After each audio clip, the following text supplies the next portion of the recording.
Halo sahabat muslimah, apakah sahabat muslimah tahu? Pemerintah Provinsi Jawa Barat menargetkan sekitar 48.000 guru penggerak mengikuti latihan sebagai langkah konkret dalam menekan angka pengangguran. Yang salah satu penyumbang tertingginya adalah lulusan SMA atau SMK. Harapannya, dengan meningkatkan kompetensi guru, kompetensi anak-anak tersebut juga bisa meningkat. Bagaimana tanggapan warga atas hal ini? Mari kita simak wawancaranya. Menurut Anda, sebahaya apa pengangguran bagi kehidupan kita? Kalau pengangguran berarti kita tidak bisa menghasilkan uang untuk kehidupan kita sehari-hari. Kalau ngomongin soal pengangguran biasanya fokusnya lebih ke laki-laki sih ya Teh. Kalau ditanya bahaya atau enggak ya bahaya gitu loh pengangguran ini, karena dalam Islam sendiri kan laki-laki punya tugas gitu, punya tanggung jawab gitu untuk menafkahi istrinya, anak-anaknya gitu dari penghasilan kerja itu. Nah kalau misalkan pengangguran berarti dia kan nggak punya penghasilan untuk kehidupan dia gitu, sedangkan untuk bekerja dia kan harus punya tujuan untuk mensejahterakan hidup dia gitu, mensejahterakan istrinya kan kayak gitu. Berarti kalau ditanya bahaya atau enggak pengangguran ini ya bahaya Teh. Ya pasti bahaya banget sih, apalagi inflasi kan makin lama makin naik harga-harga bahan pokok. Kalau misalkan nganggur ya pasti bakal beban buat diri sendiri apalagi buat orang sekitar. Apa yang menyebabkan saat ini banyak pengangguran? Kemungkinan besarnya adalah mungkin keterlibatan pemerintah untuk menanggulangi kasus ini. Terus kesadaran dirinya juga yang menganggap bahwa pengangguran itu adalah hal yang biasa dan tidak menganggap dirinya tuh harus untuk bertanggung jawab terhadap dirinya, keluarganya, dan lingkungan sekitarnya.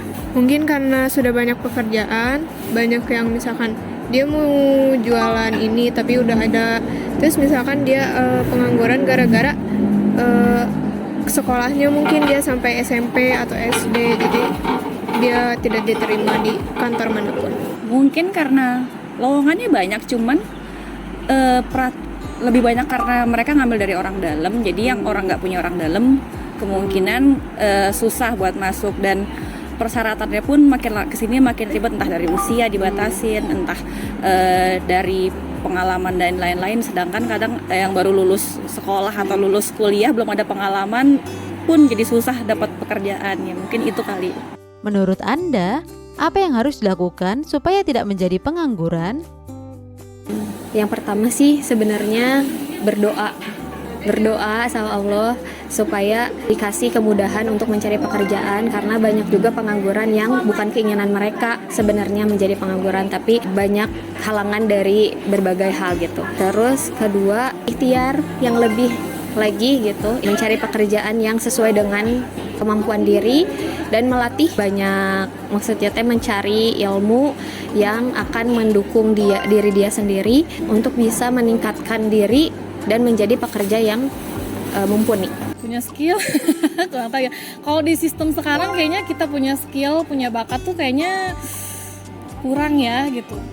Ya mungkin harus lebih banyak mencari wawasan dari teman-teman, cari bertanya-nanyakan kayak loker dan lain-lain. Pemerintah Provinsi Jawa Barat menargetkan sekitar 48.000 guru penggerak mengikuti latihan sebagai langkah konkret dalam menekan angka pengangguran. Menurut Anda, apakah pelatihan tersebut bisa menyelesaikan permasalahan pengangguran secara tuntas? Belum tentu, karena bisa jadi orang tersebut dia memiliki ilmunya tapi dia belum tentu bisa melakukannya. Kurang efektif berarti kalau cuma buat guru aja. Kan harusnya secara menyeluruh ya Teh. Kayak gitu, buat yang lain misal guru juga harus diberdayakan kan yang kayak gitu. Terus buat pekerjaan yang lain, gak cuma buat guru aja gitu. Bisa jadi, mungkin bisa-bisa aja sih kayaknya. Mengapa saat ini banyak orang yang memiliki soft skill yang bagus namun tidak mendapatkan pekerjaan?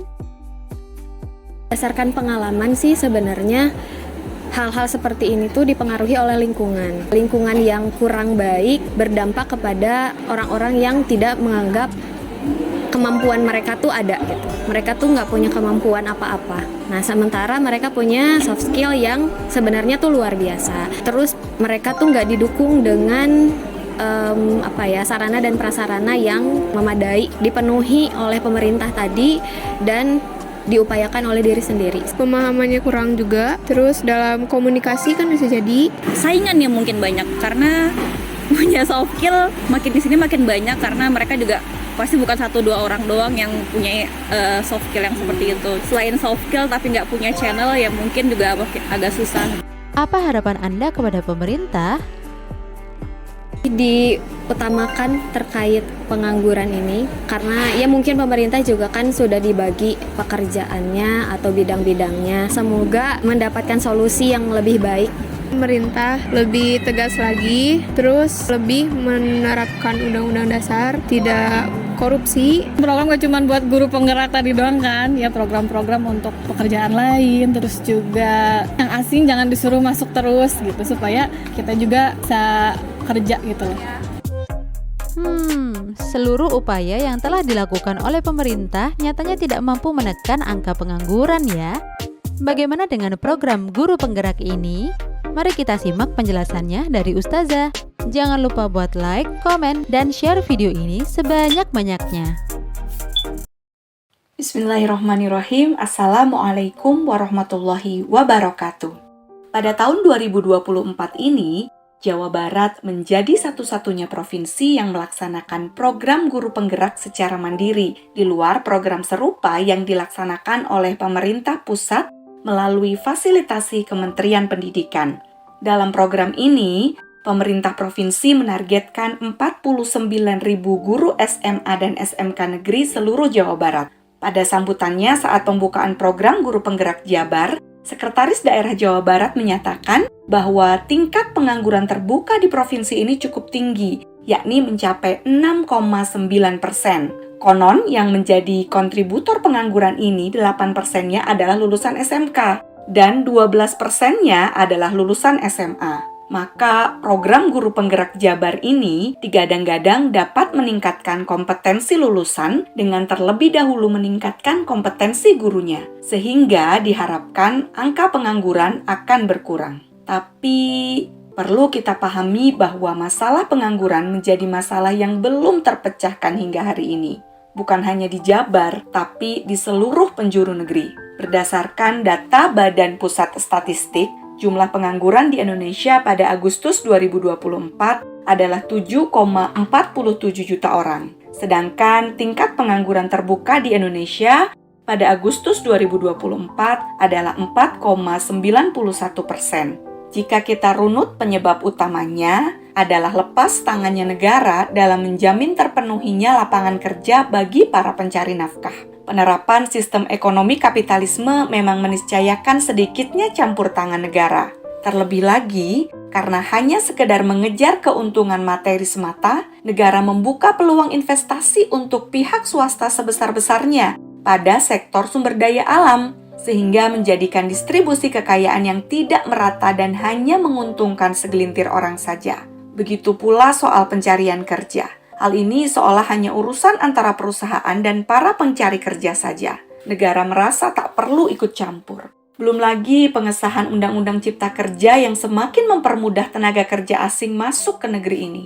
Padahal daya saing pekerja kita, jika dibandingkan dengan tenaga kerja asing, harus diakui masih sangat rendah. Dari sini bisa kita pahami bahwa menargetkan guru-guru SMA dan SMK untuk mengikuti program guru penggerak sama sekali tidak menyentuh akar persoalan pengangguran negeri ini. Kalaupun para alumni itu memiliki kompetensi dan skill yang baik untuk bekerja, mereka tetap kesulitan mendapat lapangan pekerjaan karena minimnya lapangan pekerjaan yang tersedia. Hal ini jelas menunjukkan mandulnya negara dalam menjalankan fungsinya sebagai pengurus rakyat atau dalam Islam disebut ra'in dan lebih mementingkan kepentingan pihak korporat. Belum lagi program pendidikan guru penggerak yang diklaim mampu meningkatkan kualitas guru dari berbagai aspek, nyatanya saat ini sangat jauh dari ideal.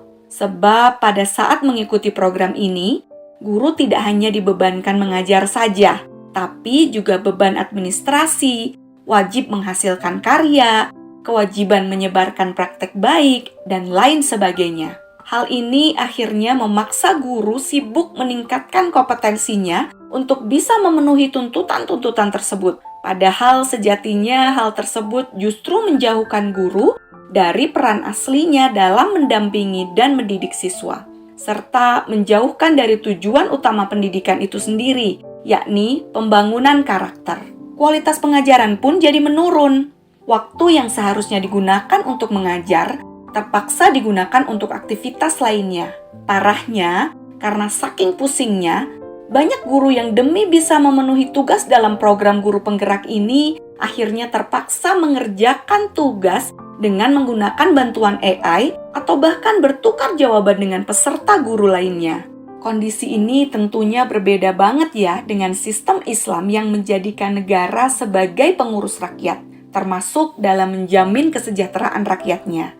Negara khilafah mampu membuka lapangan kerja yang memadai bagi rakyatnya melalui pembukaan akses yang luas terhadap sumber-sumber ekonomi yang halal dan mencegah penguasaan kekayaan milik umum oleh segelintir orang atau pihak swasta, termasuk pihak asing. Sehingga hasil dari eksplorasi sumber kekayaan alam dengan segala potensinya bisa digunakan sebesar-besarnya untuk kepentingan rakyat, bukan kepentingan segelintir orang. Pendidikan dalam Islam juga tidak sekedar ditujukan untuk menyiapkan tenaga kerja saja, tapi untuk membangun peradaban Islam yang gemilang. Karena itu, seluruh potensi yang dimiliki oleh guru dan murid akan dioptimalkan untuk menghasilkan output SDM yang berkepribadian Islam. Disinilah peran negara mencetak generasi yang mampu membangun peradaban tersebut dan guru memegang peranan sangat krusial di dalamnya. Dalam Islam, guru adalah sosok yang mulia dan penting bagi terciptanya generasi yang cemerlang.